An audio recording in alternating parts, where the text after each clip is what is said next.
Hello guys, welcome back to another video. In this video I'll show you step by step how to get developer options on Android.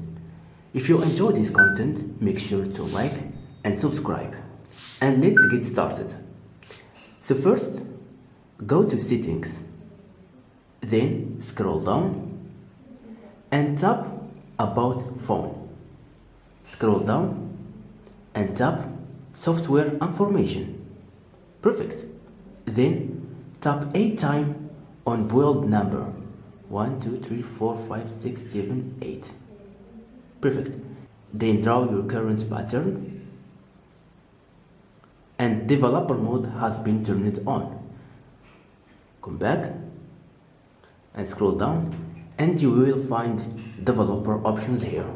So that's it, how you can get developer options on your Android. If you found this video helpful, please give a thumbs up and don't forget to subscribe to our channel and see you to the next video.